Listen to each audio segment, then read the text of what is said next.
wanted to know what time it is now. Okay, good.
So, okay, I guess we might as well start.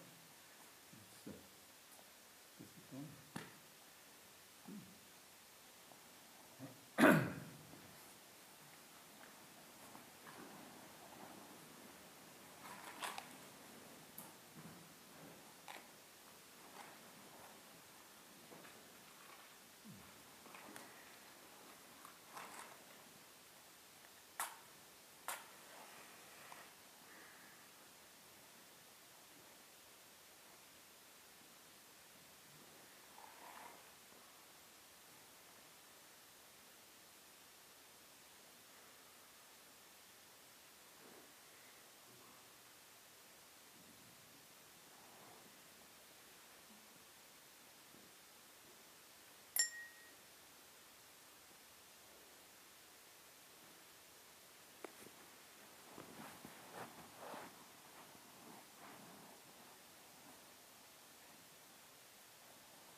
Okay, so the chanting tonight is for the following people. For Bhikkhu Bodhi for his chronic headaches, and Vachanda for her well-being and her intestinal problems, Ajahn Melissara for well-being, not sure what's wrong there, but anyway, Venerable Kaliko, who apparently has got COVID, and he is over in Santi Monastery, so they're all worried about getting COVID, so they wanted to have some extra blessing over there as well. Then we have Stephen Dodd for successful recovery from COVID. We have Maya Narayan and Jasper Kimberley for COVID recovery. Wow. Harry Baines from Canada, Ontario for well-being and happiness. Lou Sinman, successful operation and smooth recovery. Nicholas for successful probate application and finalization of auntie's will. All right, okay. Sabrina Tigi, well-being and growth in the Dhamma. Serunik Narayan, okay. Colitis and skin recovery. Ginger Narayan, well-being and contentment. Pauline Clark, well-being and contentment. Rachel Drews, successful treatment and freedom from cancer. Ashley Drews, well-being and relief from Crohn's disease. Wayne Finn, good health and well-being. Han Ai Hun, who passed away on the 8th of April in KL for good rebirth. Frank, Maria and Mei Ling Chu for good health, business and happiness. And then Anong Smith, who's one of the local Thai ladies, who has a broken rib. I also found for various numbers, family for health and happiness in this chat. Okay. Van Lee and Dimitri recovering from COVID. Okay.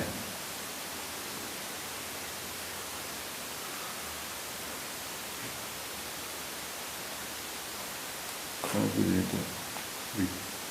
recovery, and then about sumo, family. What was that again? Health and happiness. Health and happiness. Okay, sounds like a good deal. And the 29-year-old man that died in Eddie Coe.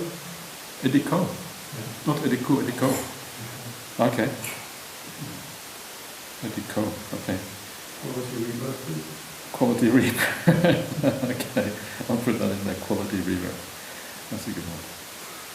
All right. So let's do the usual chanting that I usually do. So that is the starting with the Mahamangala Sutta and the Ratana Sutta, and then the Karaniya Metta Sutta, and then finishing off with the Itipiso and Nati Me. So I hope you all know where that is.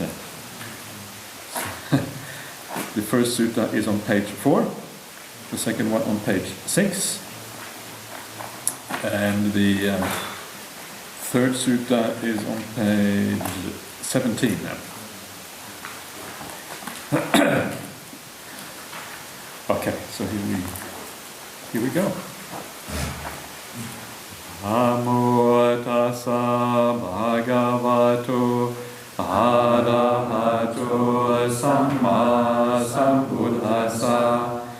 Namo tassa bhagavato arahato samma sambuddhassa. Namo tassa bhagavato arahato samma sambuddhassa. Asevana cha balana panditana cha sevana puja cha pujaniyana etang mangalam uttamang patirupade savaso cha pube chakata punyata Ata samma panidicca etang mangalam uttamang bahusa chanshasi pansha vinayo chasusikito subhasita chayavacha etang mangalam uttamang mata pitu upatana Puttadara sangaho anakula chakamanta etang mangalam uttamang danan shadammacharya chanyatakanan sangaho anavajani kamani etang mangalam uttamang arati virati papa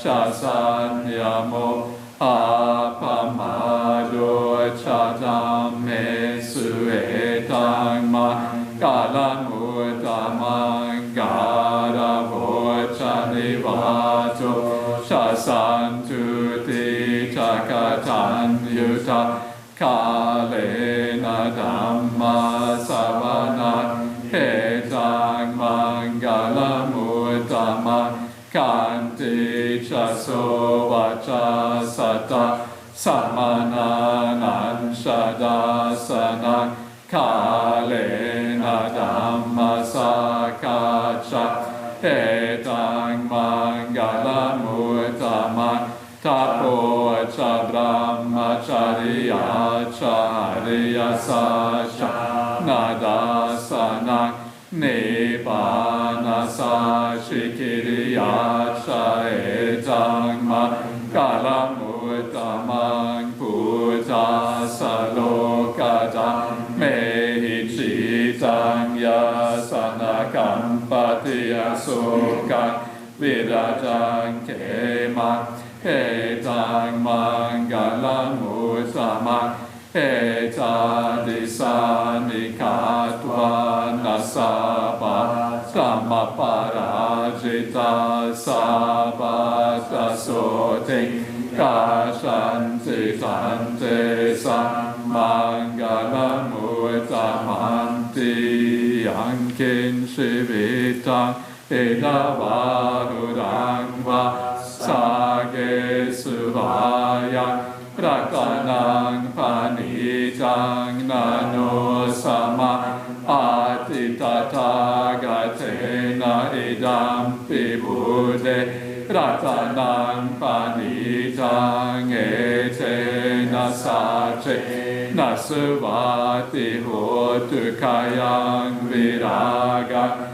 Amatang Panitang Yada Jaga Sakamuni Samahito Natena Dhammena Samati Kinshi Idam Pedamme Ratanang Panitang Nasache Nasuvati Hotu Yang Buddha Seto Parivana Yisuching Samadhi Manantarikan Yama Usamadhi Natena Samonavi Jatidam Pidamme Ratanang Panitang Etena Sachena Suvati Hotu Ye Pugala Ata Satang Pasata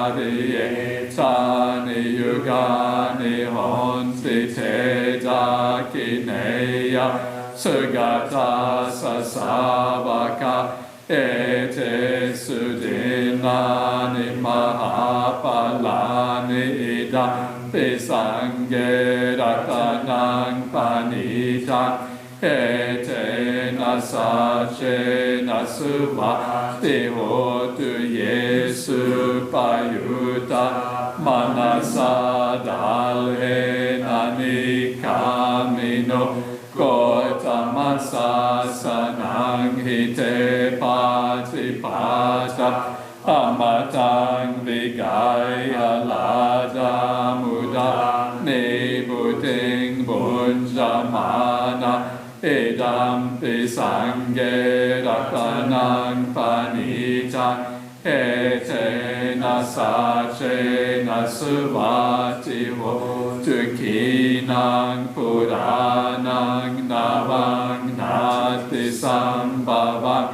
Virata Chita Yatike Bhavasme Tekina Bija Avirul Hichanda Nibanti Dira Yatayang Padipo Edam Pisange Ratanang Panita Etena Sachena Suvati Hotu Karaniya Mata Kusalena Yansang Santang Padang Abhisame Chasako Uju Chasu Huju Chasu Vacho Chasamudu Anatimani Santu Sako Chasubaro Chapakicho Chasallahukabu Te Santindriyo Chanipako Chahapagabo Kulesu Ananugido Nakshakudang Samashare Kinshiye Navinyu Pare Upavade Yung Sukino Vakenino Hontu Sabe Sata Bhavantu Sukitata Yeke Chipana Bhutatita Sava Tavarava Anavasesa Dighavaye Mahantava Majima Rasaka Anukatula Ditava Yecha Adita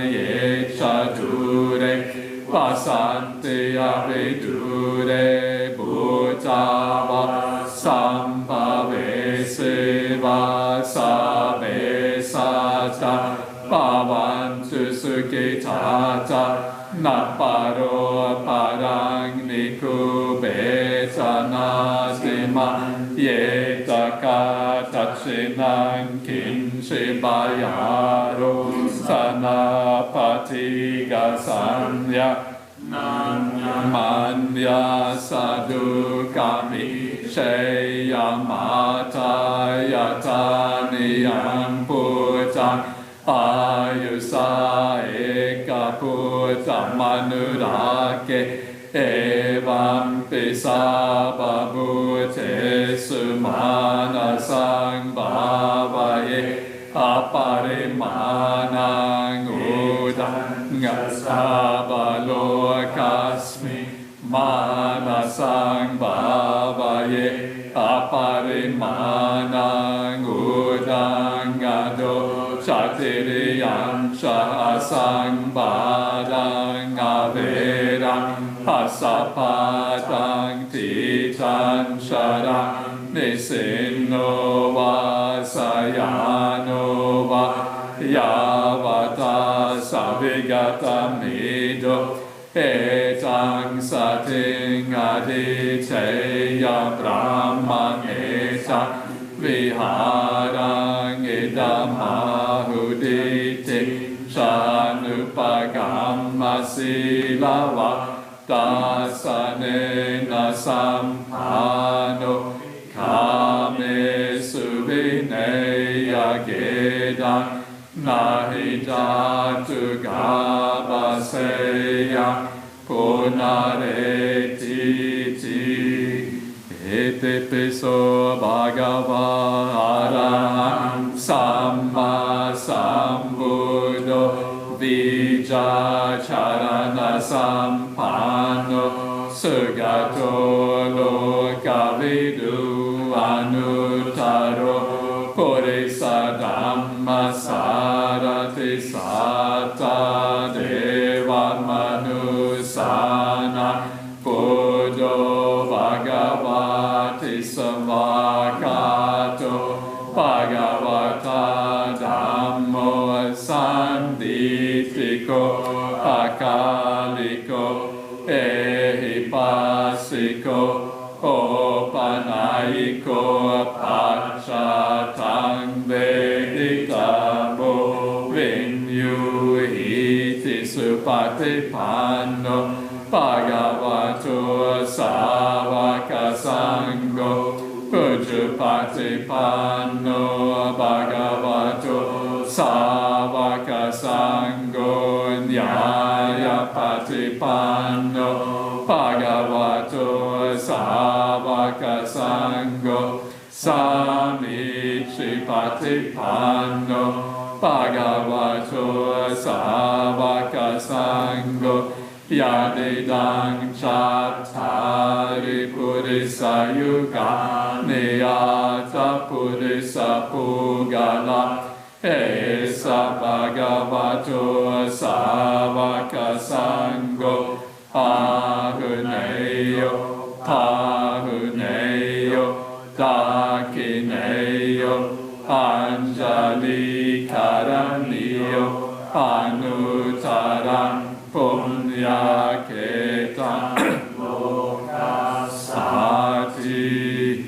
Bhakti Me Sarananganya Buddho Me Saranang Vara Etena Sachava Jena Sotrite Hotu Sabada Nati Me Sarananganya Dhammo Me Saranang Vara Etena Sachava Jena Sotrite Hotu Sabada Nati Me Sarananganya Sangho Me Saranang Vara Etena Sachava Jena Sotrite Hotu Sabada.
Okay.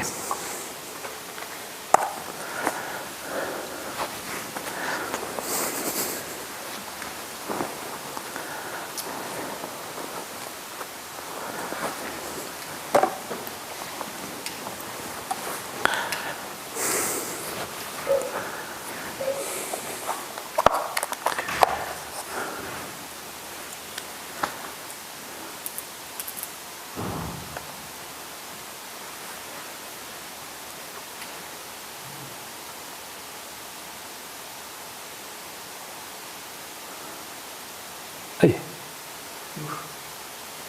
Okay.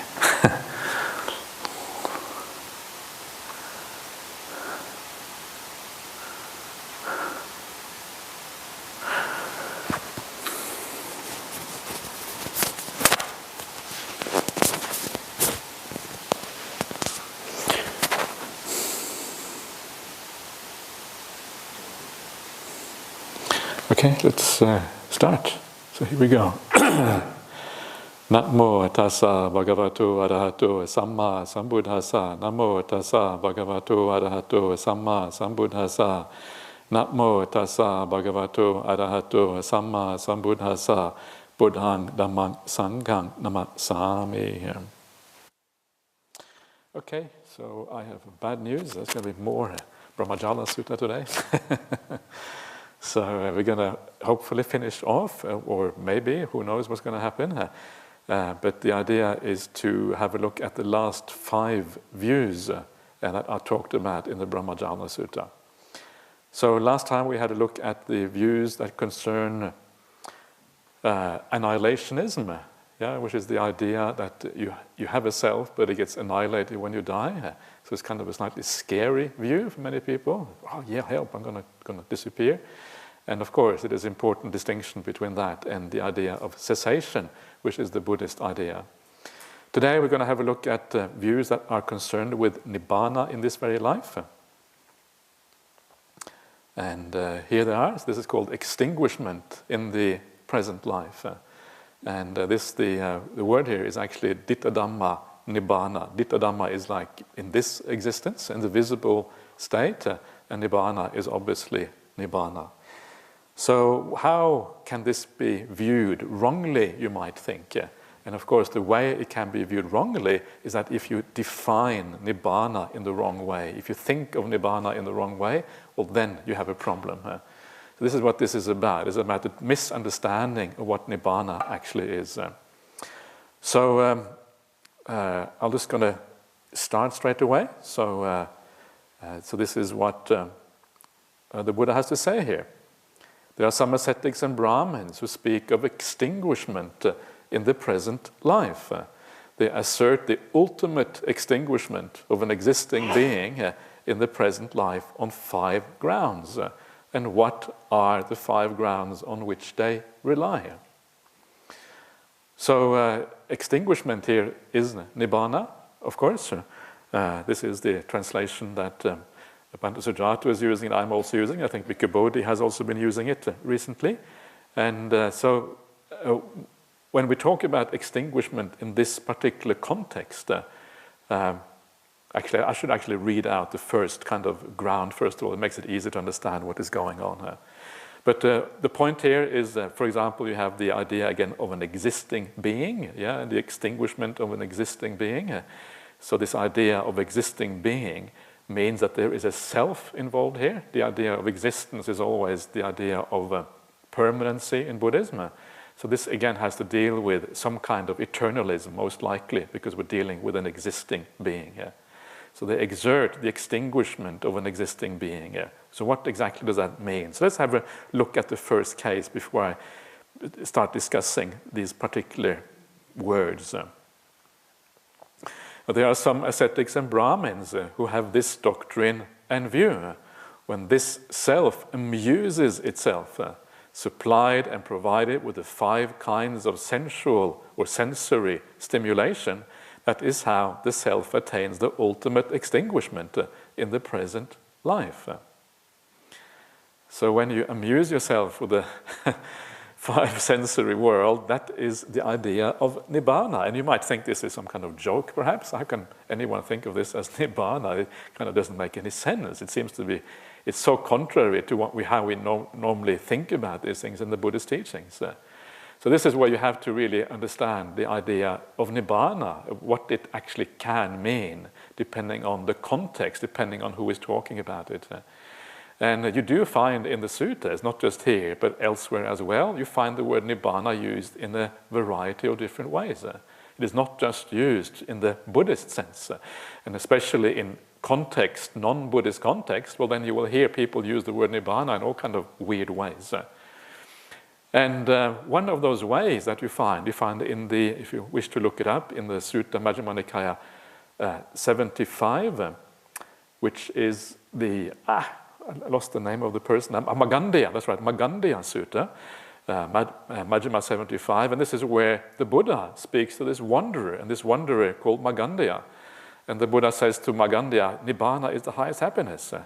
And Magandhya says, yeah, you're right, Nibbana is the highest happiness. Yeah, exactly, I fully agree with you. And then the Buddha says, well, but what do you mean by Nibbana, wondered Magandhya? I mean, when this body is healthy and I'm indulging in the five senses, that is what I mean by Nibbana.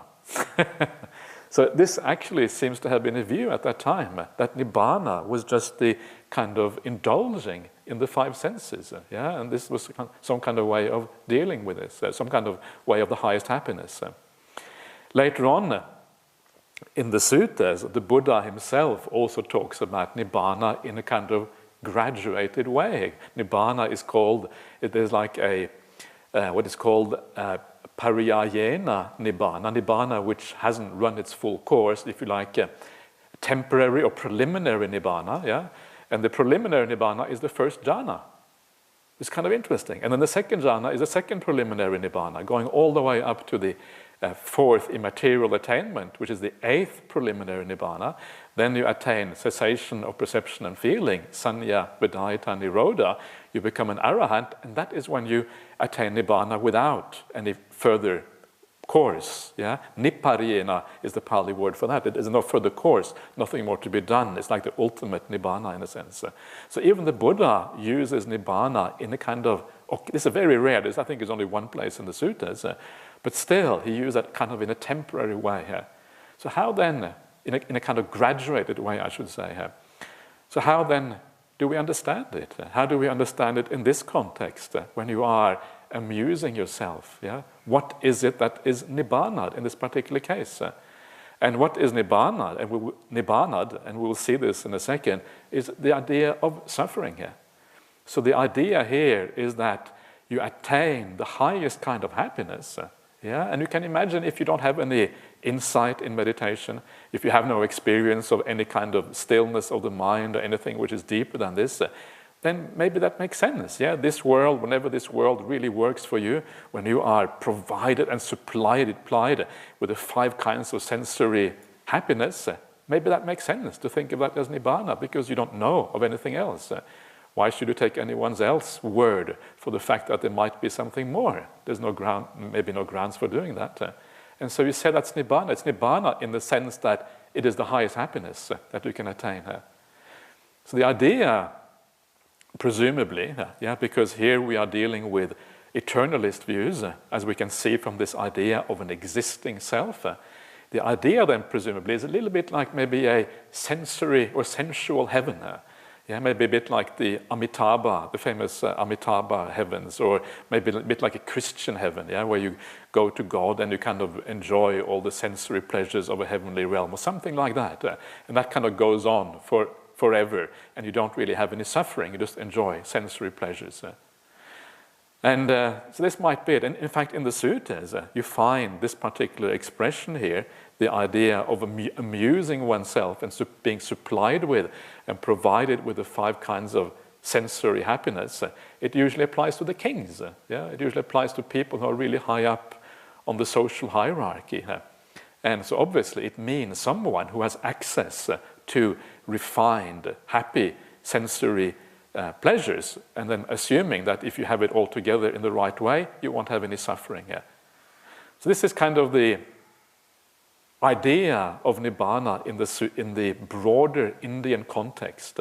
Yeah, anything which is the highest happiness seems to be the idea of Nibbana. And here it then means sensual pleasures themselves. And of course, this is not really acceptable from a Buddhist point of view. And that is why it is called the ultimate extinguishment, the Parama Ditta Dhamma Nibbana, because Parama means the highest. Yeah? There's nothing beyond this. In other words, it's a real Nibbana, not some temporary state that you can go beyond later on. That is how some assert the extinguishment of an existing being in the present life.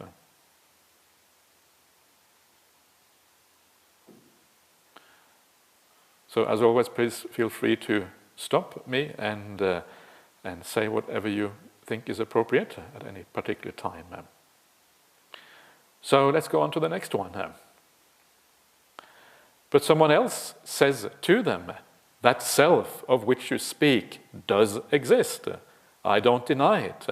But that's not how this self attains ultimate extinguishment in the present life. Why is that? because sensual pleasures are impermanent, suffering, and perishable. Their decay and perishing give rise to sorrow, lamentation, pain, sadness, and distress. So here is someone who is getting a little bit of insight into the nature of sensual pleasures, someone who maybe has had some kind of meditation experience, who realize that sensual pleasures are problematic because they are. And so this, a tiny bit of insight is really enough to be able to see that. And of course, where do you go fully beyond sensual pleasures? In the first jhana. That's when they're fully abandoned. So the next thing we can expect here is the jhana formulas.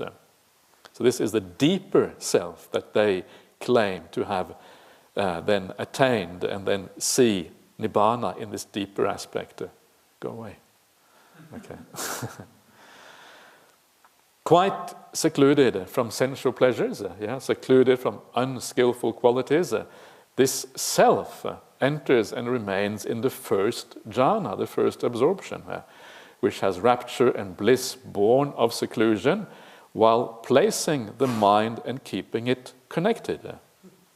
That's how this self attains ultimate extinguishment in the present life. Are you happy with the term this self, Yeah, because that's the point of it. The point is precisely that these people, they see a self in the jhana attainment. This is kind of why they think this is the highest nibbana. So they actually, this is kind of the problem with an existing, having the idea of an existing entity here. You actually regard this as a self. So this is a classic mistake. This is a kind of typical mistake that you find in the world. And this is, from a Buddhist point of view, how we would criticize Brahmanical teachings, for example, where they attain a state of samadhi, and then they claim that that state of samadhi is self. You can see it's very similar to the things we have seen before, But here it is based on experiences here and now. Before it may have been based more on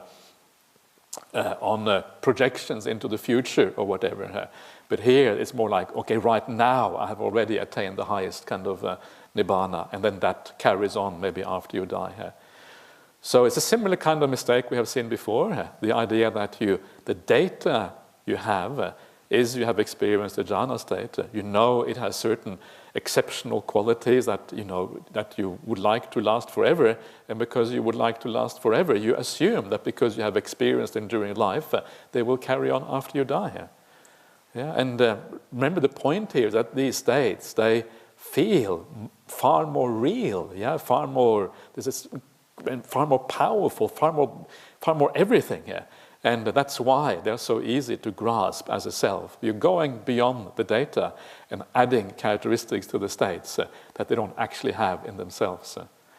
And this is one of the things I pointed out last time, is the fact that you cannot have an experience. There's no experience that is equivalent to something being permanent. There's no experience you can have so you can deduce that this thing is permanent, because all experiences are temporary. All experiences are bound by time. So you can never have an experience that tells you that something lasts forever. So it is impossible actually to be able to be an eternalist if you apply some kind of rigorous logic to it. Or so it seems to me anyway.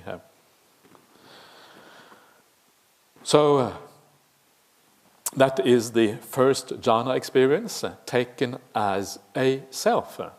And this is a very common problem, not just in certain other religions. It is also, I think, a very common problem in Buddhism itself. You hear people who talk about the eternal mind. And if you hear about how they talk about these things, these are often very highly regarded Buddhist teachers in the world. They talk about eternal mind. And the way they talk about it, it sounds like they have attained some kind of samadhi state, and they have decided on that basis that this lasts forever. And so this is very, very common in Buddhism. In fact, it's probably more common than the idea that things just come to an end, which is kind of much more challenging, but also for that reason, I think, far more interesting, because this is exactly what makes Buddhism into Buddhism. And the way that these things sometimes come about is, and this is one of the things that you see sometimes in how things are interpreted. And if you start interpreting things earlier on in the path, say Satipatthana practice, for example, if you start interpreting Satipatthana as something less than it actually is, and this too is very common, then if Satipatthana is something less, then the jhana, the Samma-samadhi, also tends to become something less. Because we're dragging every element of the path down. And then when you drag down the jhanas, you make them into something less than they actually are, then nibbana becomes something less. The very goal of the path becomes distorted. And this is why I think it is so important to read the suttas with great care, that we never make it into something less than it actually is.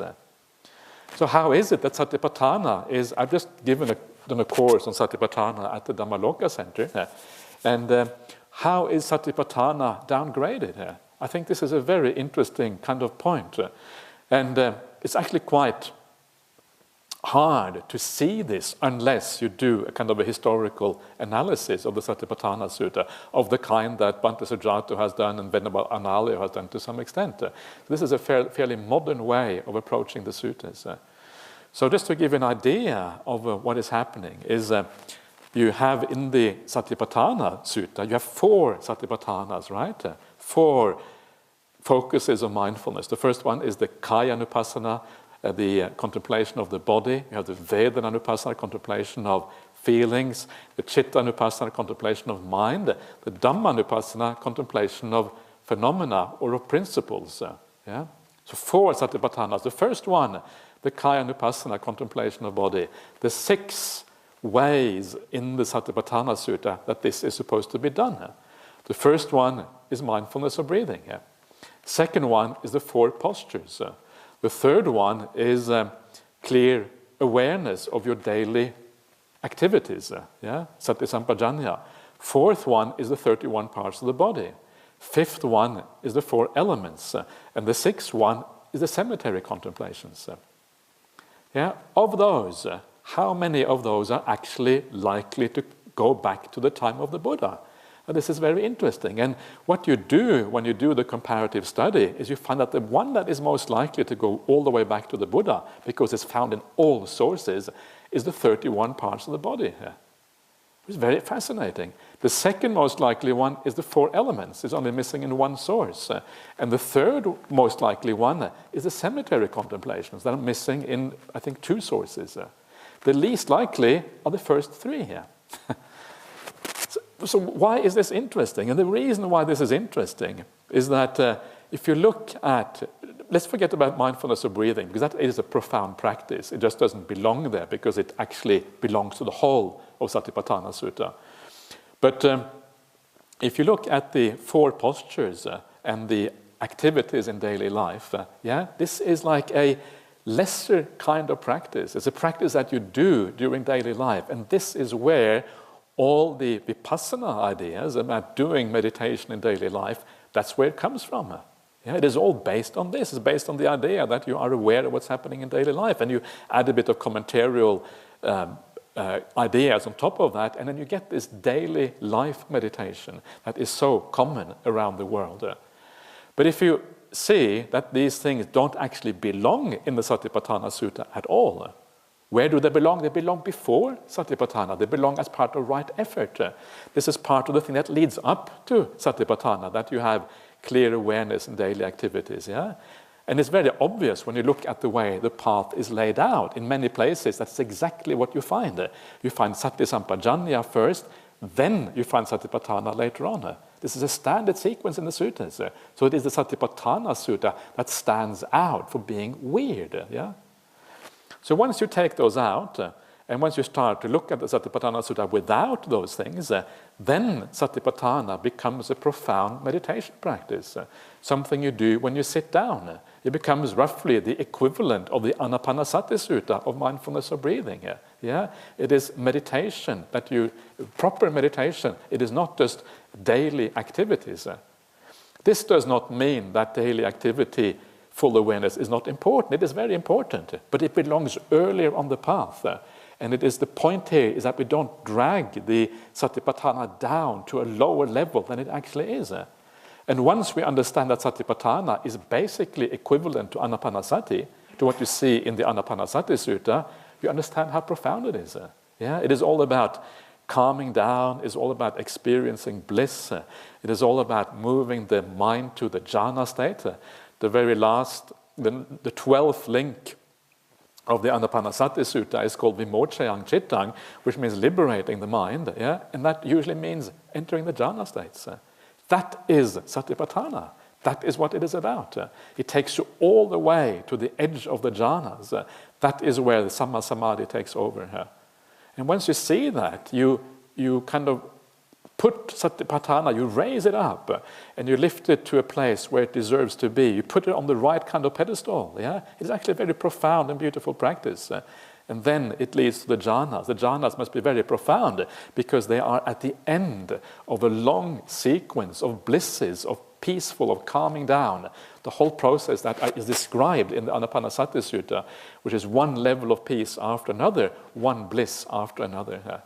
And then when you understand the jhanas in the right way, this is, if you go on the internet, you see the people discussing jhana. A lot of people think jhana, you can feel the body.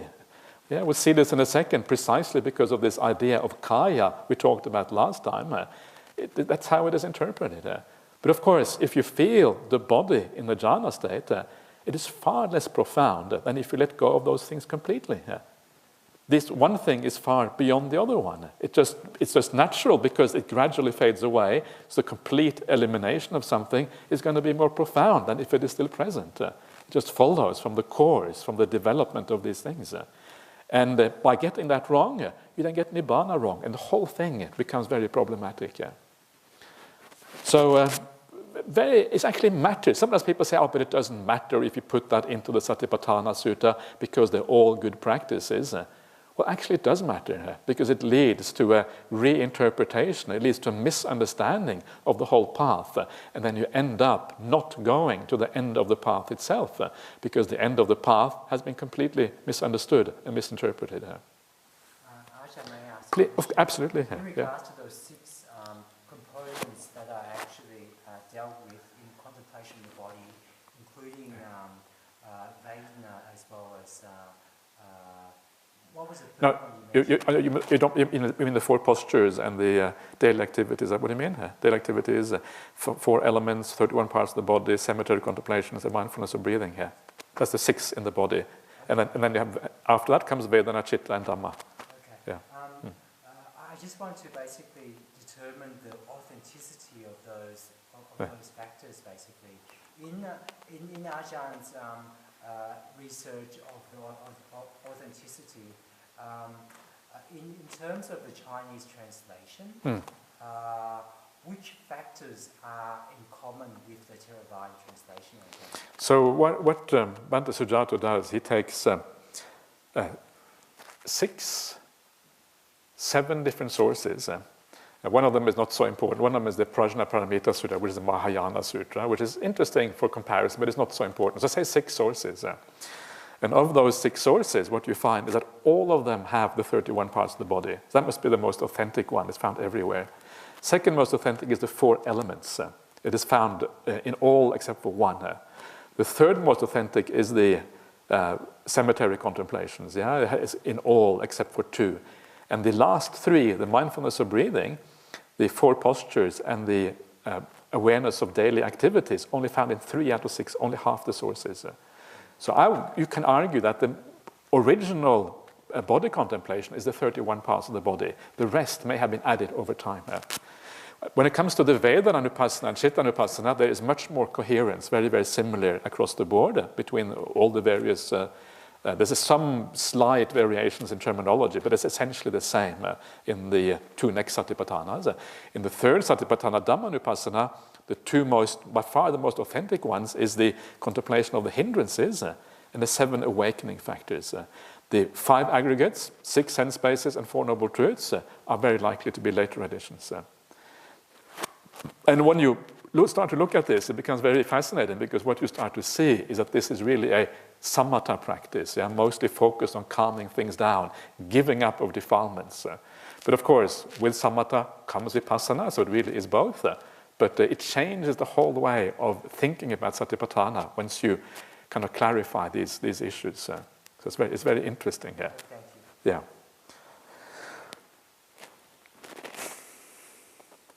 All right.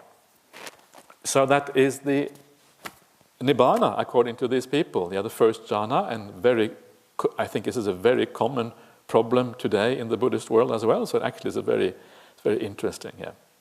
That is how some assert the extinguishment of an existing being in the present life.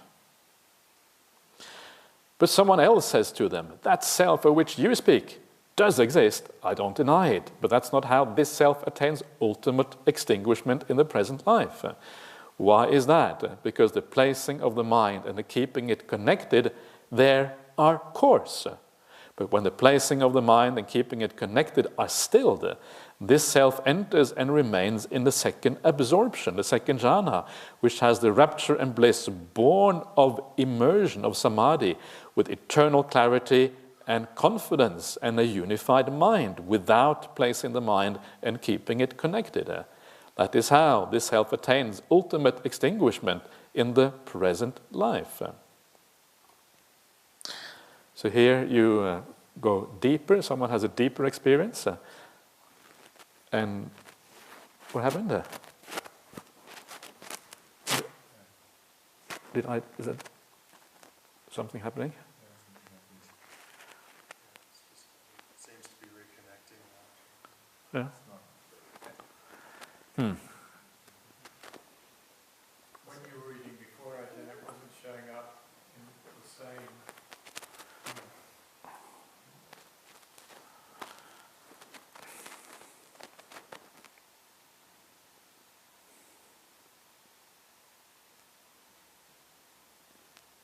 Did I turn it off by accident? I don't know.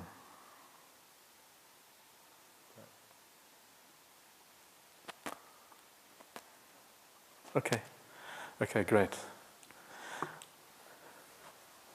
So back again. So this is the second jhana, and of course you can see the idea here is that you see the coarsest aspect of the first jhana. In this case, it is the how Bhante Sujato translates as the placing of the mind and keeping it connected. This is the vitakka vichara aspect, often called sustained application or initial application.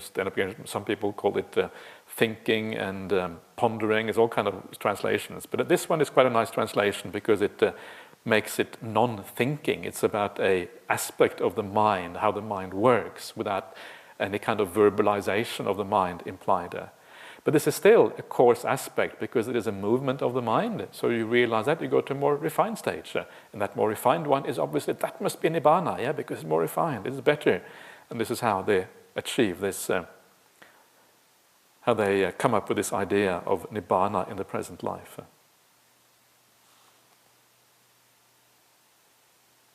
Everyone happy with that?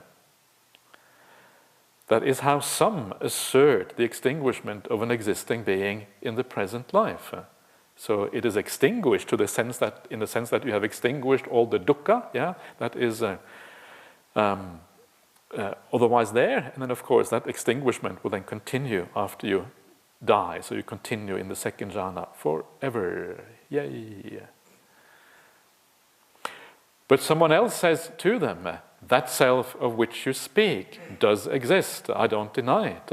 But that's not how this self attains ultimate extinguishment in the present life. Why is that? Because the rapture and emotional excitement there are coarse. But with the fading away of rapture, this self enters and remains in the third absorption, where it meditates with equanimity, mindful and aware, personally experiencing the bliss of which the noble ones declare. Equanimous and mindful, one meditates in bliss. That is how this self attains ultimate extinguishment in the present life. So here we have the third jhana experience, and it's worthy just of some very quick comments. First of all, I find it a little bit strange that Bhante Sujato translated as that where it meditates in equanimity, the self meditates in equanimity. And the verb that he translated as meditates here is viharati, which literally means to dwell or to stay or to remain.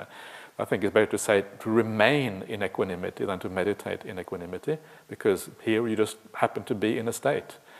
And this is the downside of deciding on a particular translation and then keeping that throughout.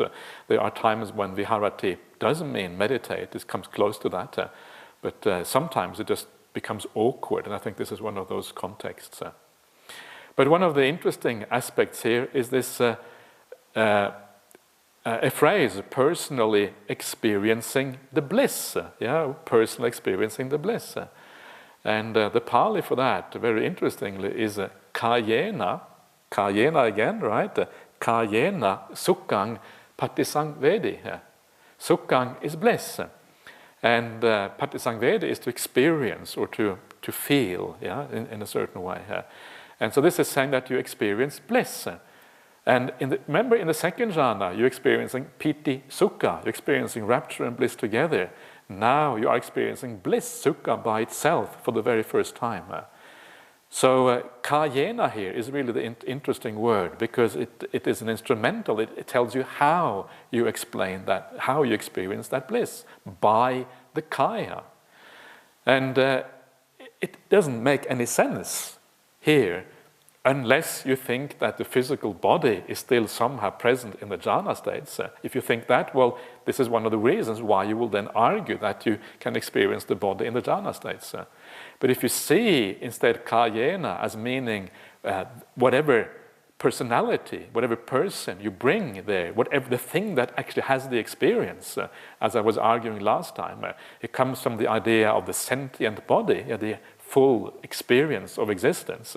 You can then take away the body and just have a mind-made body, the body made of mind, quite literally, and that is what you're having here. So you're experiencing this jhana experience through the body made of mind. It's a mental body that you're experiencing this with. And then it becomes very logical what is going on here. You are personally or directly experiencing that bliss. So this is what it means. And that makes very good sense, because previously your experience was somehow enmeshed with piti. It was enmeshed with the rapture, and it's very hard can't really know what the bliss is on its own unless you get rid of the rapture. Then when you get rid of the rapture, you let go of that because it's coarse, then you can understand the bliss, and then you have a direct experience or a personal experience of what bliss actually means. It is in these kind of contexts that it becomes very, very significant. And I just took the opportunity today to look up a number of occurrences of kayena. Kayena pussati is a kind of a common experience in the suttas. Kayena pussati. Pussati means usually translated as to touch. And kayena, again, literally means then with the body is how it is often translated. But the things that you touch kayena are often the immaterial attainments. It makes even less sense to touch with the body in the immaterial attainment. It doesn't make any sense at all anymore. It really doesn't come together. And so in those contexts, again, it makes very good sense if you understand it as a personal experience, an immediate experience that you have with whatever is left of your personality. What is left of your personality there is a very simple perception. And through that, you experience these states. And I would argue that in those contexts, the word pussati, which is often translated as contact, we'll come to that later on, can be translated as experience. Contact is a hard idea to grasp. It kind of doesn't really make... What does it mean to contact something here? It is not as obvious. Experience is far more obvious what it actually refers to. But I'll get back to that in a second here. That is how some assert the extinguishment of an existing being in the present life. That is the third jhana experience. Any comments on that? Ajahn,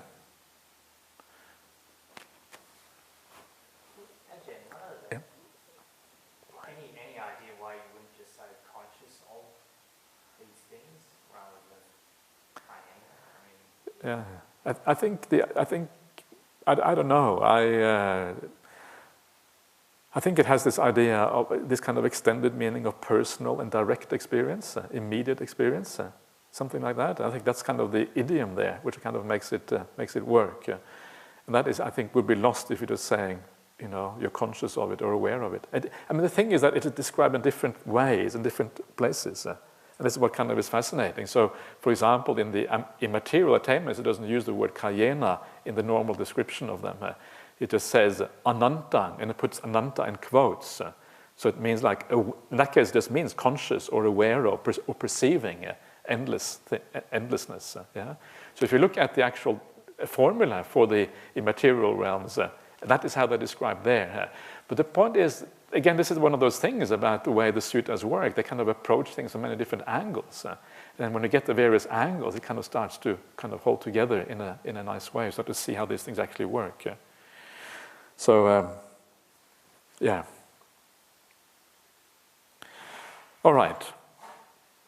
But someone else says to them, that self of which you speak does exist. I don't deny it.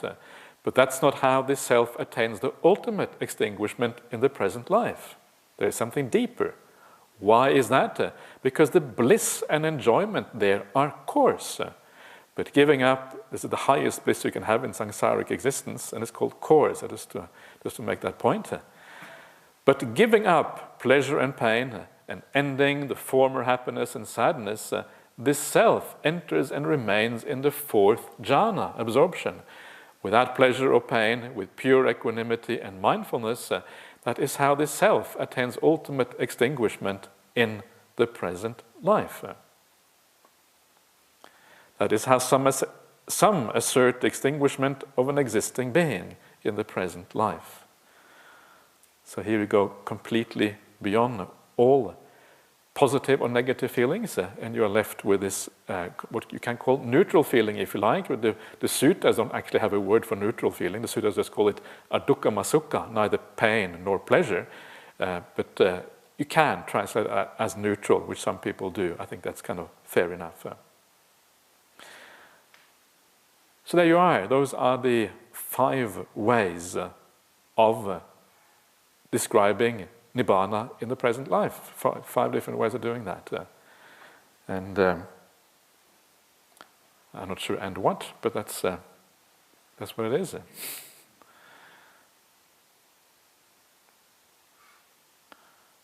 that make sense to everyone here?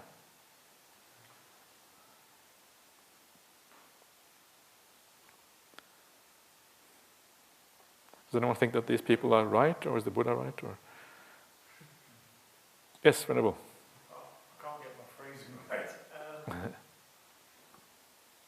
So because there's a gradation there, and some people would say, some of those selves would have said Nibbana was the highest level of happiness. The 5 is kind of taking that through Nibbana as happiness versus extinguishment. Yeah. So a lot of the problem may well have been people really not getting what Nibbana was about. Well, yeah. Remember, the point here is that we are in a living culture in India, and before the Buddha, the word Nibbana already existed, and it would have been used in all kinds of ways, and would not have meant extinguishment. Yeah, it would not have meant the ending of things in that culture. So, as always, the Buddha comes along and he reinterprets, uses this word in an entirely new way. And he does that throughout the sutras. Everything, he takes the whole Indian language and uses it in entirely new ways. Because otherwise he wouldn't be able to express his teaching. He has to use the existing vocabulary, but then kind of give it new meaning. This is what he does here. And this is why we find this, and we find this clash in many places in the sutras, where when other people are talking about their teaching, they mean something else by those words than what we do in Buddhism. And this kind of clash we find everywhere. Even the word jhana is sometimes used. You find in the sutras like the Mahasacchaka Sutta, Majjhima 36, which is again the Buddha's autobiography, where they talk about the apanaka jhanas. And apanaka means jhana without breath. It means like holding your breath. They call that jhana. So there it seems to have some kind of broader idea of meditation, all kind of weird meditations you might do. It does not mean the specific thing it means in the suttas. In the suttas it always means the 4 jhanas, defined in exactly the same way all the way throughout. So this is, So this is a kind of an important point when you read the suttas, to understand that connection between the existing culture and Buddhism, and that is why it sometimes is quite interesting to read a little bit in the Upanishads, the teachings of Brahmanism that existed at that time, because they give you a reference point for which to understand how people were thinking at that time. So a lot of people who are very serious about reading the suttas, they actually read the Upanishads. I know one monk in this monastery who has read them, and it's not me, it's actually someone else. It's not me, I'm not talking about myself. I've only read a tiny, tiny bit, but there's one monk who's read more than I have. He's not present today, so I can talk about him. So there is that, you gain a kind of broader understanding. And I think this is often the downside of the commentaries. The commentaries are written outside of India. They didn't have access to those Upanishads. They didn't have access to the Indian culture in the same way here. So the commentaries would often interpret things purely from an internal, Buddhist internal perspective, without having the larger perspective of Indian culture. And so that's why sometimes they might go a little bit wrong. But now we have very easy access to the Indian culture because all these things are accessible to us. It's no longer kept by the Brahmanical caste of India. It is accessible in books and everything, so we have more easy access to these things.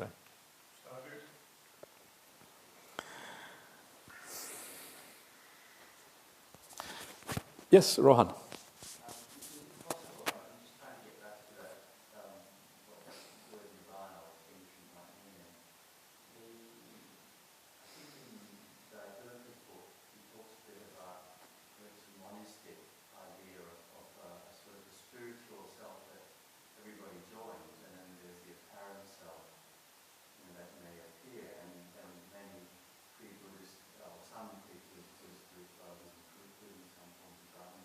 May have been talking about the extinguishment of that apparent kind of identity, and perhaps the kind of joining with that single spirit of the body. Yeah, I think that is close to what they talk about in like things like Advaita Vedanta, where you have a self now, but then when you die, you kind of merge with the cosmos, especially if you practice a spiritual path in the right way, so you don't take rebirth, and then the inner self becomes the Brahma, and the Brahma and the self are really one. But I don't think this is about that, because the Advaita Vedanta is really tackled in the first wrong views at the very beginning, where they talk about the self and the world standing like a peak, like a mountain peak.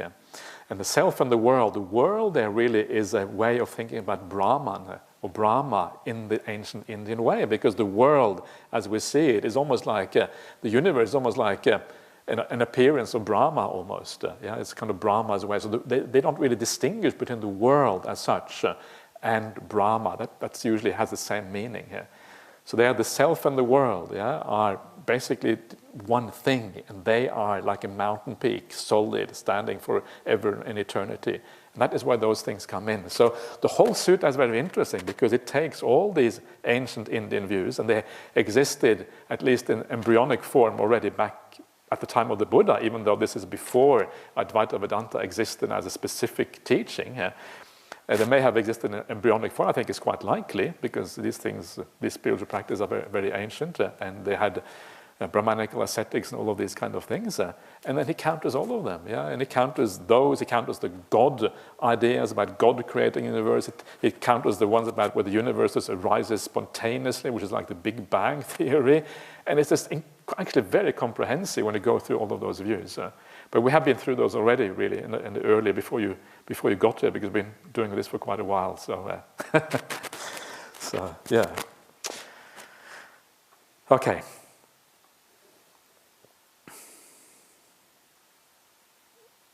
So let's move on. These are the 5 grounds on which those ascetics and Brahmins assert the ultimate extinguishment of an existing being in the present life.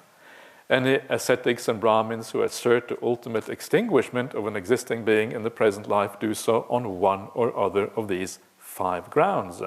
Outside of this, there is none. The realized one understands this, and then you have the standard way. I'll talk a bit more about this maybe when we come to the end, because I think it is repeated, or we have talked about it already. And those who genuinely praise the realized one would rightly speak of these things. These are the 44 grounds on which those ascetics and Brahmins who theorize about the future assert various hypotheses concerning the future. And the ascetics and Brahmins who theorize about the future do so on one or other of these 44 grounds. Outside of this, there is none. The realized one understands this, and those who genuinely praise the realized one, the Buddha, would rightly speak of these things. So that concludes all the 62 views. And now the Buddha is going to discuss a little bit about how these things come about. He's going to trace it back a little bit and discuss what actually is going on here from a more holistic perspective, not looking at individual views, but looking at the views as a group of 62 wrong ideas about the world. These are the 62 grounds on which those ascetics and Brahmins who theorize about the past and the future assert various hypotheses concerning the past and the future. Any ascetics and Brahmins who theorize about the past and the future do so on one or other of these 62 grounds. Outside of this, there is none. The realized one understands this. If you hold on to and attach to these grounds for views, it leads to such and such a destiny in the next life. So this is, of course, what makes the Buddha so interesting, is that he takes all of these views in the world and says, actually, it doesn't lead to Nibbana at all. It doesn't lead to eternalism at all. It just leads to more samsara, more round of rebirth. And in fact, that very view that you hold on to becomes one of the causes for that driving on of samsara. If you have that view, it is an upadana, it is an attachment, it's something you take up. It creates a kind of existence for yourself. You are existing in a certain way because of your attachments. And then that craving and attachment is what projects you into the future. And this is where the problem arises in the first place. So this is kind of what is so powerful about this. And so he understands this and what goes beyond this. In other words, he understands the ending of all of these views. What is the alternative way of looking at reality? And of course, once again, that alternative way, which is neither eternalism nor annihilationism, nor about the future or the past, is always the dependent origination. And since he does not apprehend that understanding, not misapprehend, but apprehend, he has realized extinguishment within himself.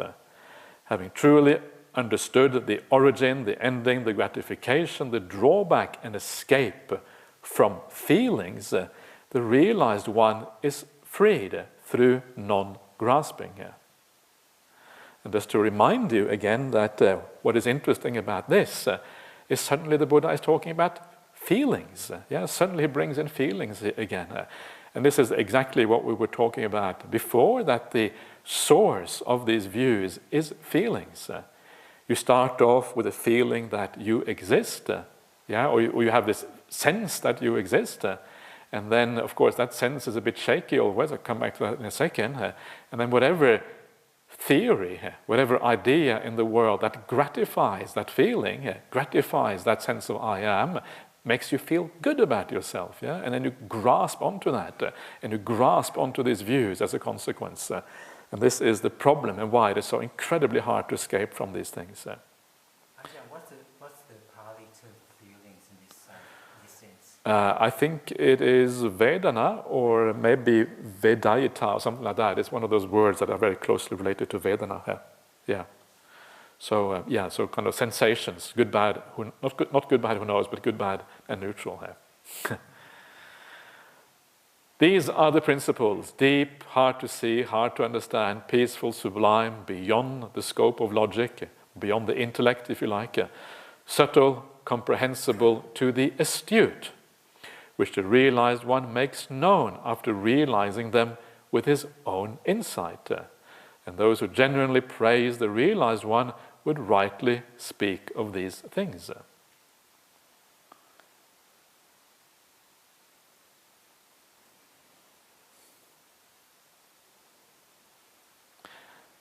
So I've already discussed this passage before, so I will leave it for now, because there's a lot of repetition here. So now we come to the final part of the sutta. It is, I carry on a little bit longer. We haven't quite gone for an hour yet, so a little bit more. Now we come to the overview by the Buddha, where he kind of looks at all of these views together. And the first part here is called anxiety and maybe trembling. I don't think evasiveness is quite accurate. I think maybe trembling or anxiety and palpitations, or something like that, is closer to what this actually means. So the Buddha says, now these things means these views that we've been talking about, are only the feeling of those who do not know or see, the agitation and trembling of those under the sway of craving. Namely, when those ascetics and Brahmins assert that the self and the cosmos are eternal on 4 grounds. And then they assert partially eternal, and in the whole sequence of views, they assert, all the views that we've been talking about come here, one after the other. They're all based on this particular problem that we see here. So this is, here the Buddha starts to summarize what is going on.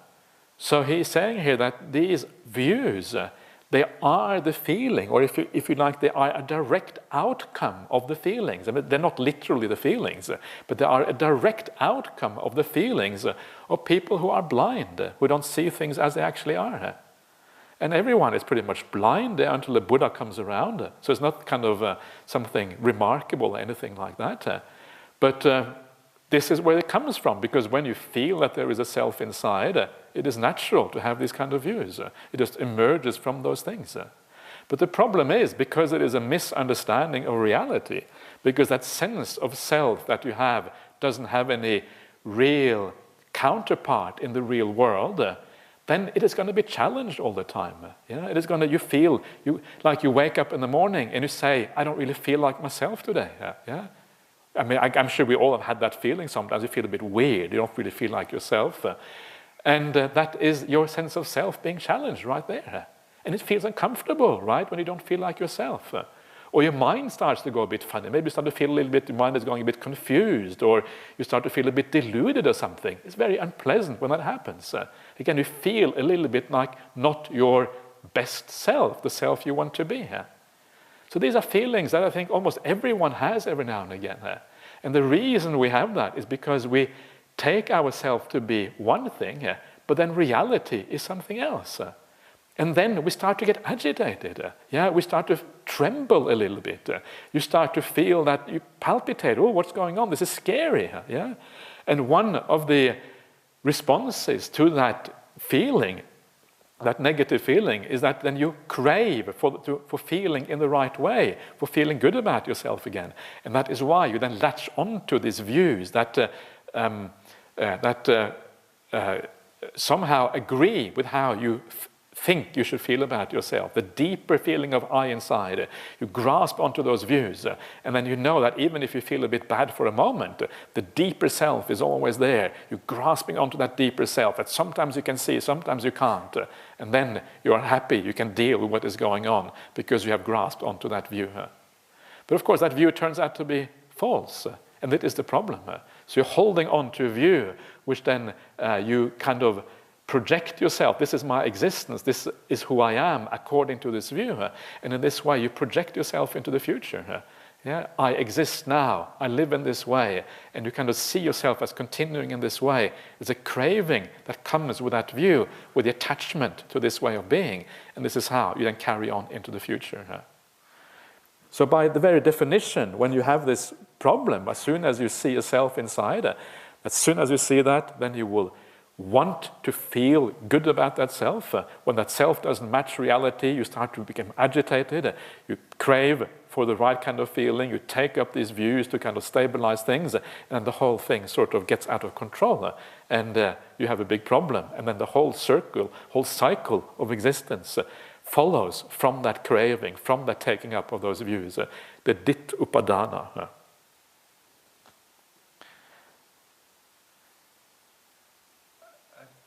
Yeah. How to say this? There seems in my mind a lot. That one sentence, the first sentence up there is very loaded.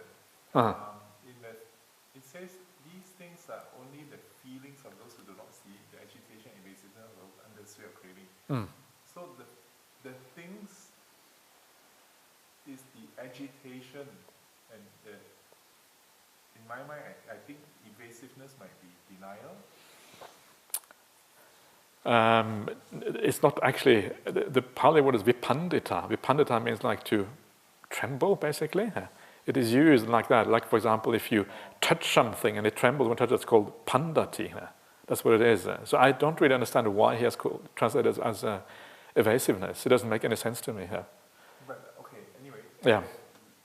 The way that sentence is constructed, it kind of suggests that the things, and I suppose here the things means the 62 views, is the creation, agitation of those who crave. Yeah. And it's equating these 62 views are only the feelings, which means the 62 views and feelings are the same thing. They are very closely related. I mean, they're not obviously exactly the same thing here.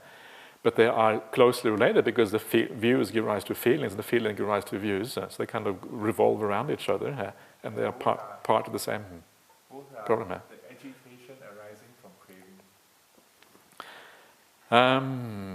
That seems to be what the sentence is saying. Yeah.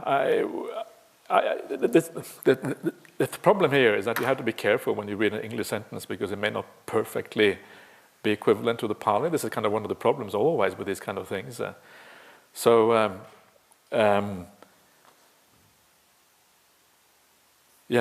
think the issue here is that these views are basically so close, they are so closely related to feelings. Feelings and views come together. And you could argue that the views are created by these people. You could also argue that existing views are taken up. Yeah, it is both of those, I think. Because the creation of views like this, they have kind of always been around, these kind of views, you know. They've kind of almost always existed. And so maybe you refine them a little bit, you come up with a kind of a slight variation of a theme or whatever. But there's nothing new under the sun. Yeah, there's always the same things being rehashed again and again. So I think more likely this means that you take up the view as a consequence of wanting to reify, you want to make solid this feeling that you have, but actually isn't solid. I think that is kind of the main issue here. And the driver of that is the craving. The driver is craving, exactly. Because and craving comes from ignorance because you don't understand things properly. So the whole thing is then driven forward like this. So all of these views come about from this. All of these views come about from someone who doesn't know and see. All of these views come about from craving. All of the things that we have seen. And so that's all bad news, basically. And here are all the views we've been talking about over the last few months or whatever it is. They're all listed one after the other. Views. More views.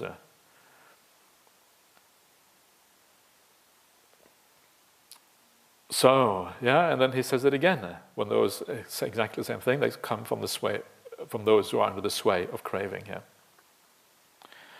So we're coming close to the end of this sutta, so I just want to finish it off. I hope you don't mind. If anyone needs to go, you're very welcome to go. We come now to go even further back. Now we come to even the more root cause, the cause that lie behind craving itself. And the Buddha says, now these things are conditioned by contact. And this is passa. Namely, when those ascetics and Brahmins assert that a self and the cosmos are internal on 4 grounds. So everything that comes about is conditioned by contact. Contact is what lies behind feeling. And this, of course, you can start to see that we're talking about dependent origination. We're talking about the views that are taken up. Taking up is upadana. You take up a view, this is my view. That taking up is because of craving, because you crave certainty, you crave views that reaffirm that sense of I, who you are. So that's what craving, and that craving then comes from the feelings that somehow match with that sense of self, that sense of self you wanted to exist.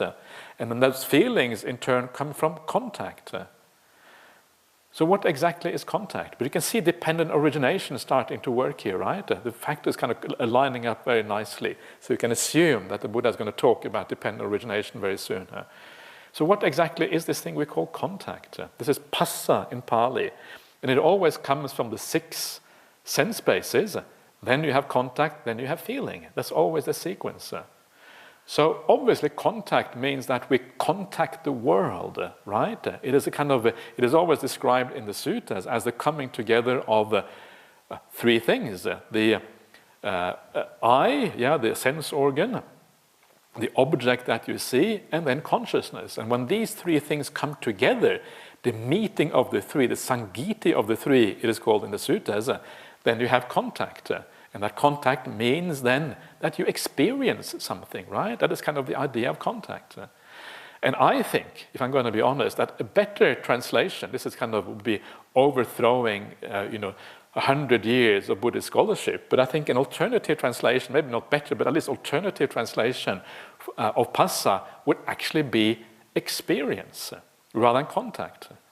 And when you do it, when you translate in that way, it becomes quite easy to understand. This whole sequence, we're going to have a look at it even further down, becomes out much more, everything becomes more clear.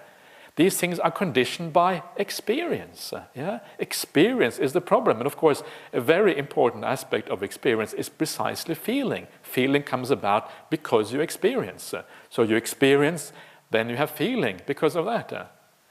And then I think the idea of contact becomes more intuitive. You understand what is going on when you have the 6 sense bases, the internal bases and the external bases, the eye and the sights and all these things. Then the consequence of that is that you experience the world. So experience is the problem. This is what the Buddha is saying here. Experience is what drives this whole thing.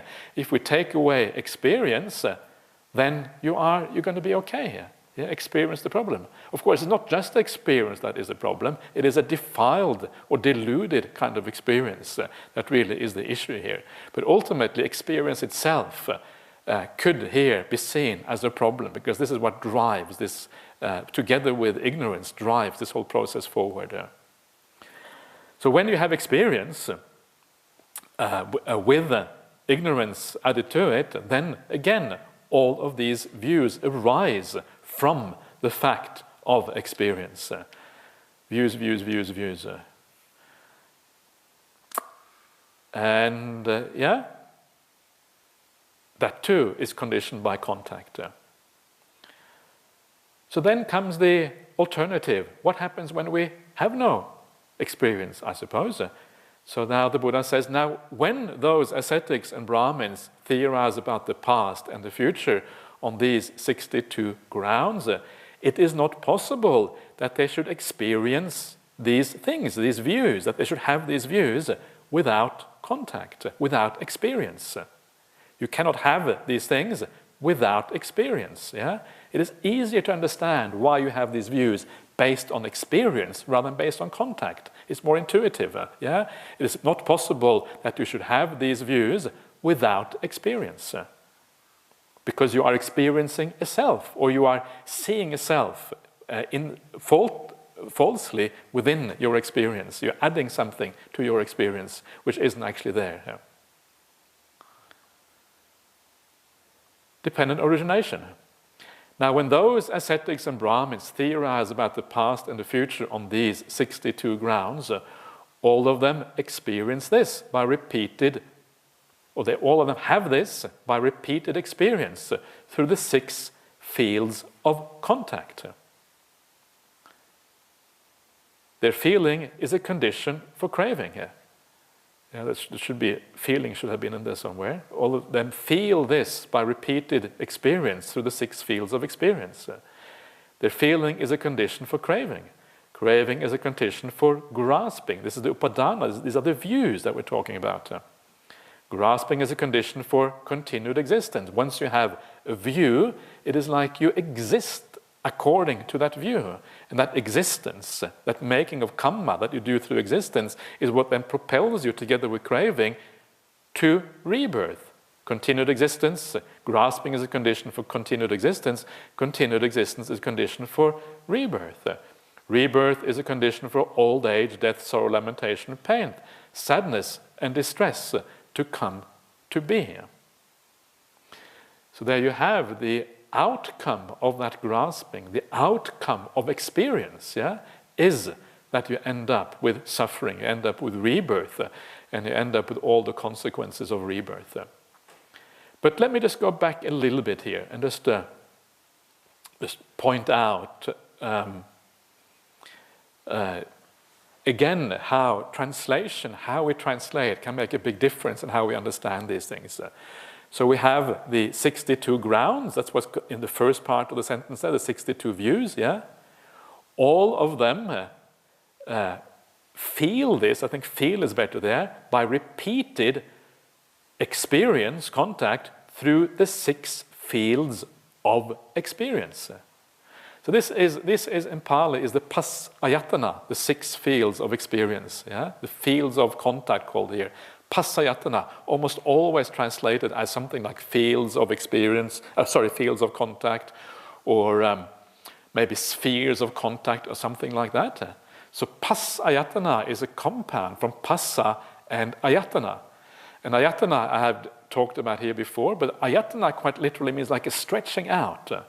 It's almost like a plane, It's like things that are part of a sphere or part of a plane or something like that. And so you can think of, for example, your ability to see the world, your sight, is like a stretching out. It's like the world appears before you in all the various ways it can actually appear. It's an ayatana, it's a stretching out of the world in front of your eye. This is very obvious when you look towards the horizon. You can see far away. It's like the plane of the earth. It's a stretching out, and you can see all of that. That is like the ayatana. The field of things in front of you, in front of your eyes, in front of your experience. And then the hearing is a similar kind of thing. It's all the things that are hearable in the world. This is like the stretching out of sounds in the world. Same thing with taste, same thing with smells, same thing with physical contact, and also ultimately the same thing with the mind itself. So what we are talking about here is the experience that we have through the senses. So for this reason, instead of calling it the 6 fields of contact, which to me is kind of obscure, I think it is much more understandable if you call this the 6 spheres of experience, or the 6 areas even of experience. It is the 6 areas that correspond to the 6 senses. And then it becomes more clear what is going on, because everything we have belongs to those 6 areas of experience. It all belongs to one of the 6 senses. There is nothing beyond that. So once we start to see this in the right way as the 6 areas of sense experience, then we understand that actually what is included here is everything. There is nothing outside of this. This is a complete overall take of experiential reality. And of course, there is no such thing as unexperiential reality, so it basically is all of reality right there. So this all of reality is required. Once we have reality in a certain way through the 6 senses, we feel it. Once there is feelings, because we have preference in the feelings, we crave. Once we have craving, we grasp things to satisfy the craving. Once we have grasping and holding on, we exist according to the things that we grasp onto. Then that kind of existence will then lead to a particular kind of rebirth, because craving drives you on, projects you into the future. And of course, once you are reborn, you are stuffed. And stuffed is another word for old age, death, sorrow, lamentation, pain, sadness, and distress.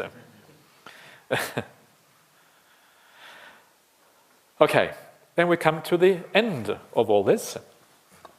When a mendicant truly understands the 6 areas of experience, when you really understand all the areas of experience, the 6 kinds of experience, you understand the origin, the ending, the gratification, the drawback, and the escape in these 6 areas, they understand what lies beyond all of these things. So when you fully understand these 6 areas or fields of experience, you also know what lies beyond.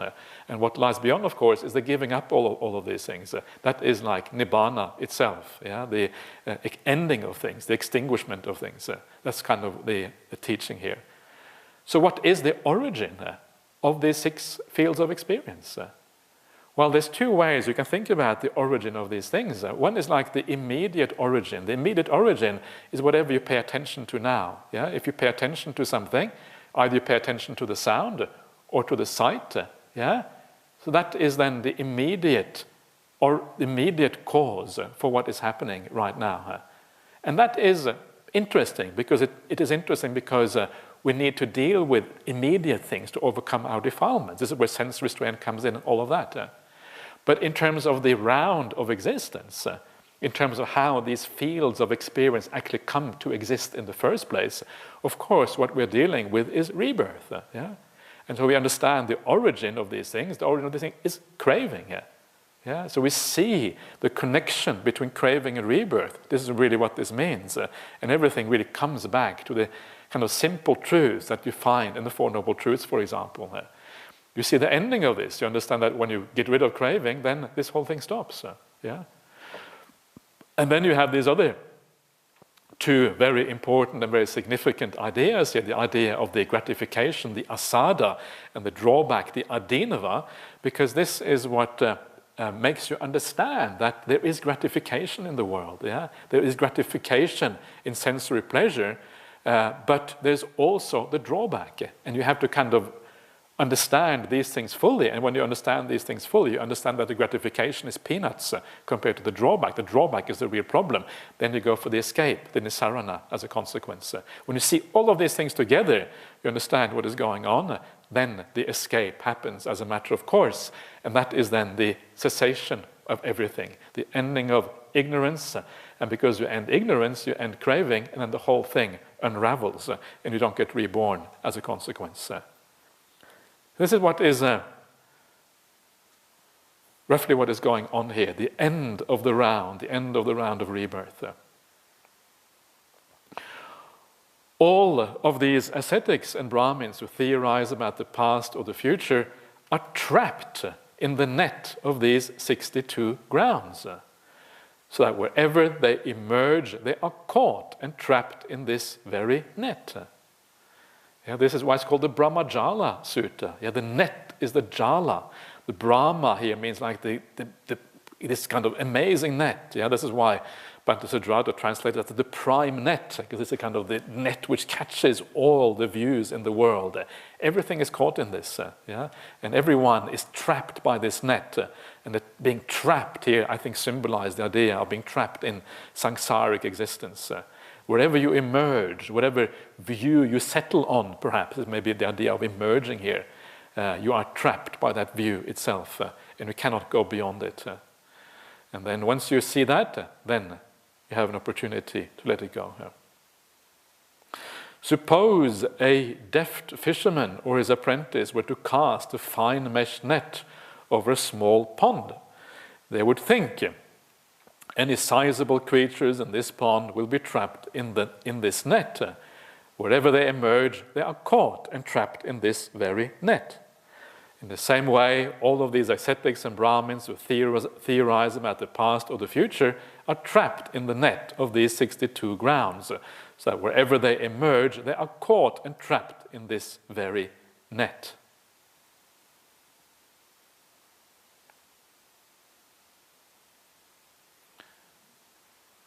Any thoughts?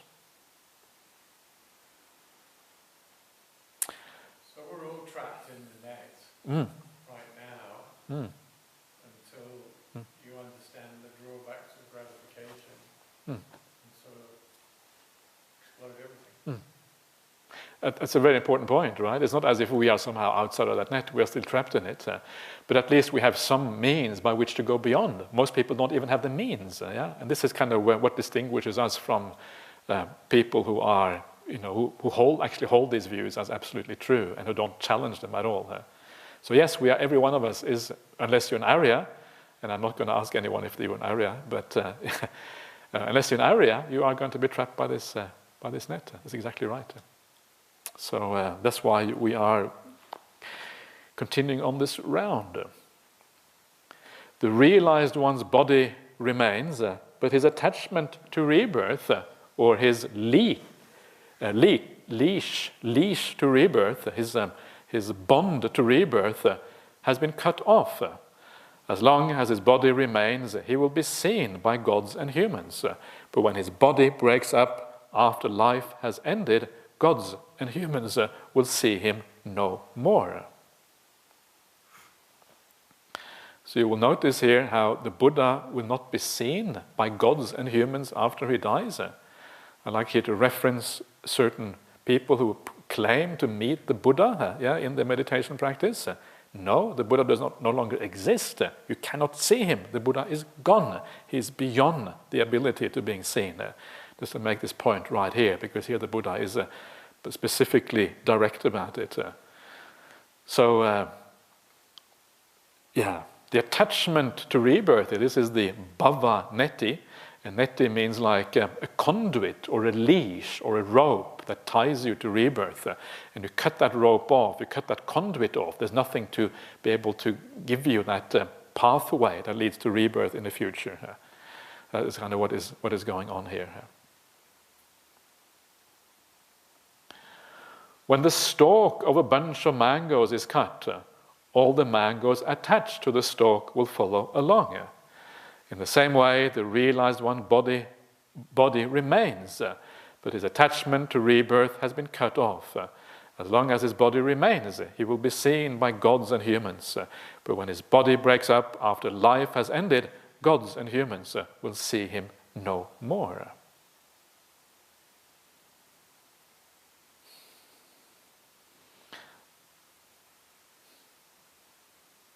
I guess maybe the idea of a mango is that those mangoes will no longer be fed by the branch. The mangoes will no longer be given any sap.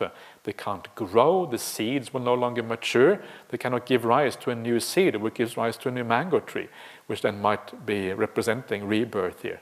Maybe something like that is kind of something a bit poetical way of thinking about this. Maybe, Ajahn, is it possible that the word seed, it's after the Buddha's body passes away, no being will see the Buddha with their eyes, but maybe they can still see the Buddha in their mind.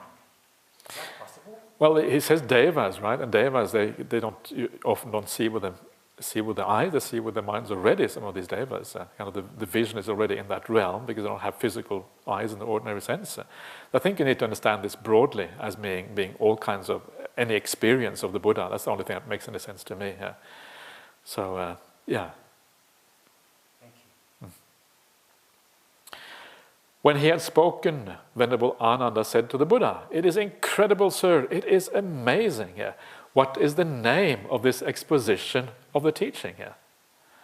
You can imagine that you hear this the first time. There's something like this has maybe never been spoken before, and the Buddha goes on. I don't know how long he goes on for, but this is kind of it's a very long sutta. It would have taken a couple of hours at least to probably speak the sutta, and then kind of sorting out all the views in the world. Everyone kind of gets their due, as they say.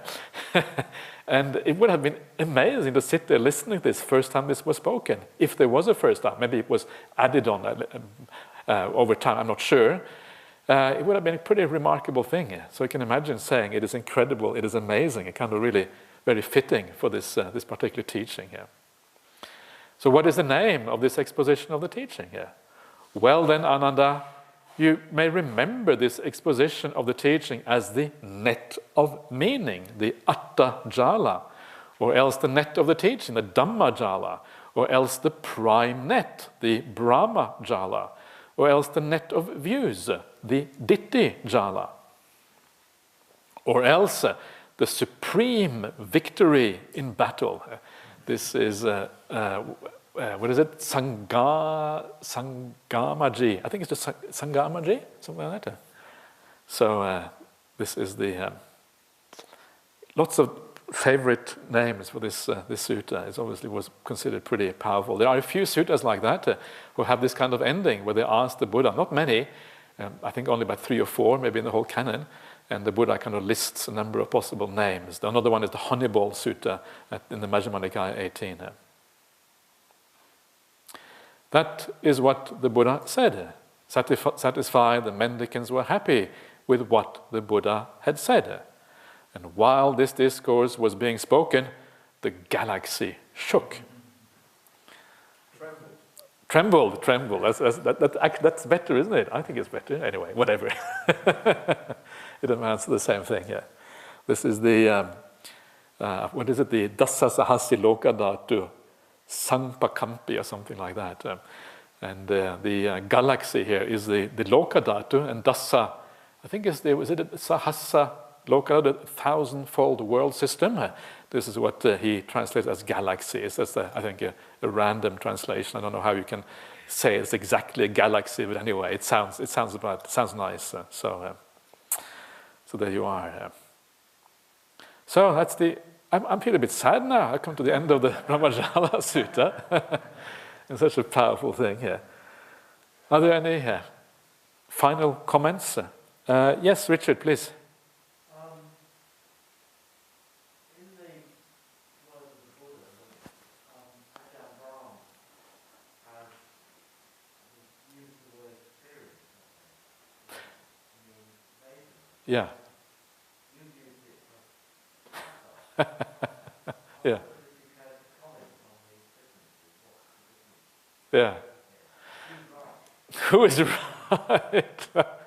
The thing is, no one is right. Yeah, these are just different angles on the same thing, and I think everyone is right and no one is right. It's kind of interesting. Yeah? And I think what Ajahn Brahm is trying to find a word that works for Vedana. Vedana is very hard to translate because Vedana just means the aspect of experience, whether it's positive, negative, or neutral. That's what it means.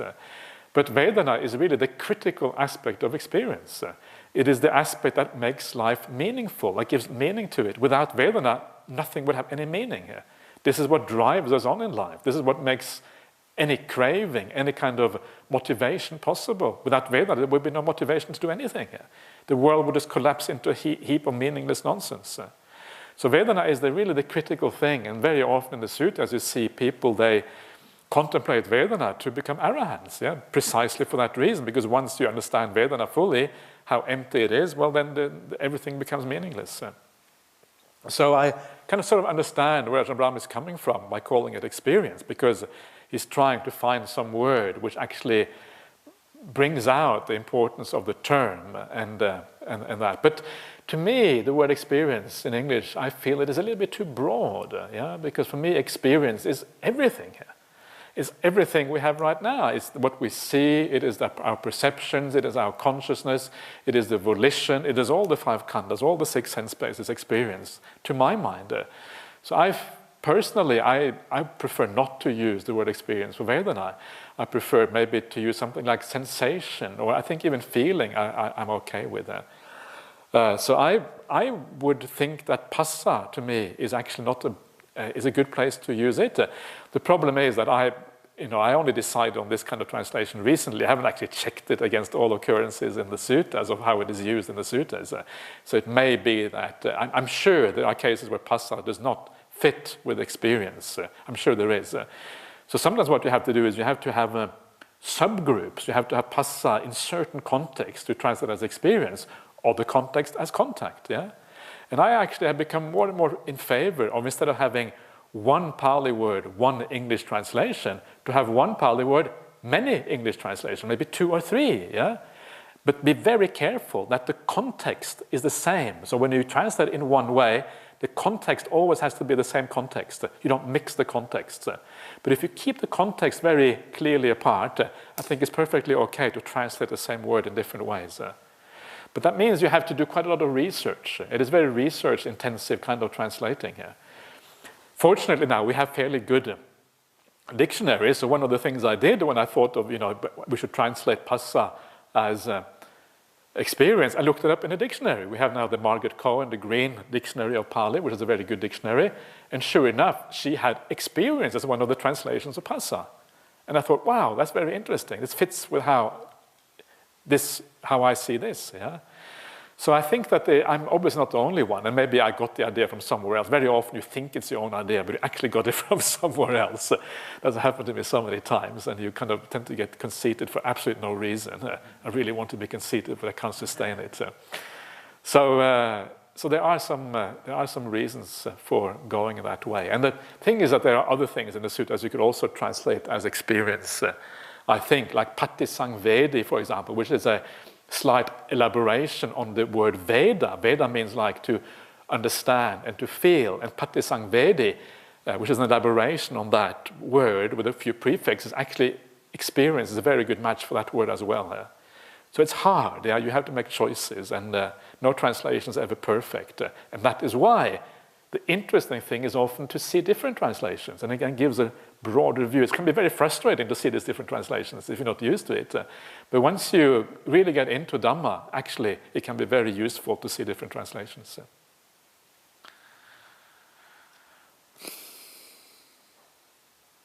Any final comments? Thank you for clearing this sutta, Yeah. end of it so well, so clearly, Ajahn. Yeah, okay. I found the ending very, very powerful and very inspiring. Okay, sadhu, that's very kind of you to say that. Wonderful. Also, yeah. that we're Yeah. actually all trapped by our views, and that's why we're here, basically. It's interesting, isn't it? Yeah. Okay, wonderful. Let's call the sutta. Let's go at the end. And I just to let you know that if I will probably continue with sutta readings at some point, and I'm always open to suggestions. This sutta was suggested by one of the monks, which I thought was really great. So please feel free to come up with a suggestion at any time. I'm very happy to go on that basis.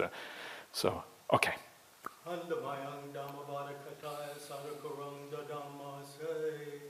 Sadhu, sadhu, sadhu, anumodami.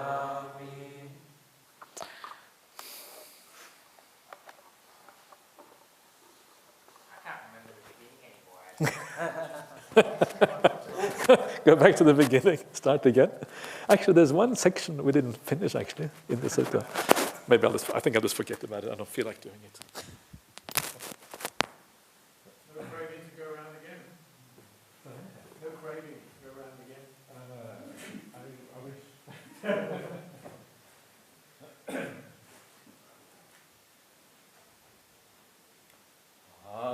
Arahang Sama Sambuddho Bhagava Buddhang Bhagavantan Abhivademi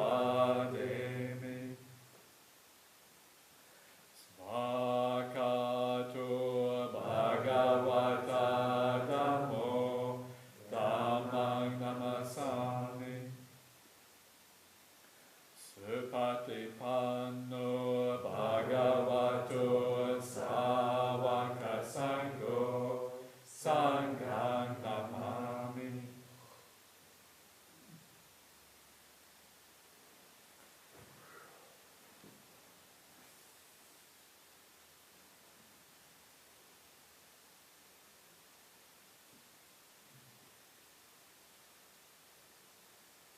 Thanks, Ajahn. Thank you.